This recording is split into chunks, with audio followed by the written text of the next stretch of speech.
Mm. So today, punta po kami ng clinic dahil magpa-check up itong dalawang bulilit dahil nilagnat itong babae kagabi. Tapos si Jave ay inuubo. So punta po kami ngayon para magpa-check up. A few moments later.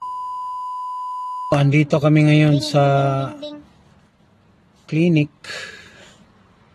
Pinag-fill up tayo ng ito COVID test form para sa dalawa.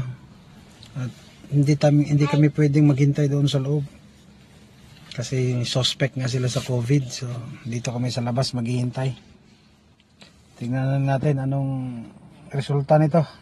Habang naghihintay, gawa na lang muna dito ng mga walang kwentang reels.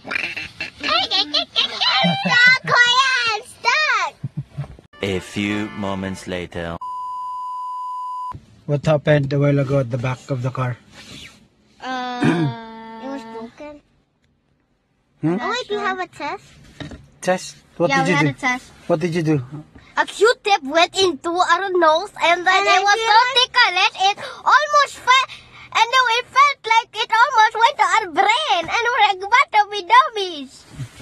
How about you, Finn? I feel like that I'm gonna pass away. Passed away? Come on.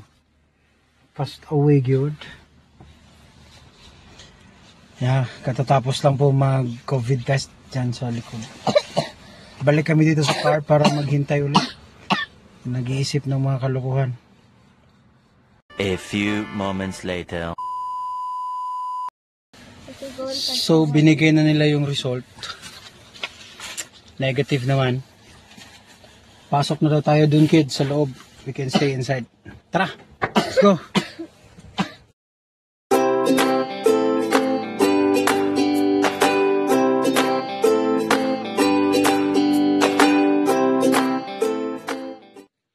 So, ayun. Pagkatapos ng check-up namin kahapon sa clinic, ay naresitahan nga yung dalawa ng gamot. At pumila kami doon sa pharmacy. Kasi ganun dito pagkatapos mong magpa-check up, magpadala lang ng message yung clinic, papunta sa pharmacy, tapos i-pick up mo lang yung gamot.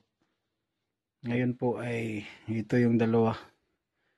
Si Fien may lagnat pa rin. Si Kuya naman, grabe daw ng ubo. Lamig. Dahil yan sa lamig dito. So, nagluto ako ng lugaw doon sa kusina para pagbangon itong dalawa ay makakain ng lugaw. Hanggang dito lang po muna yung ating update sa dalawang bulinggit natin na may sakit. Say hi. Wala na sa mood. Thank you. Eto, malapot na at luto na yung ating lugaw para sa ating dalawang pasyente. At ang oras po ay alas 7 ng umaga. Ihatid ko pa si Mrs. sa school. Pakainin ng pasyente. Tapos punta ako ng King City para sa aking license exam. Sana pumasa na ako today para may lisensya na. Thank you. Bye-bye.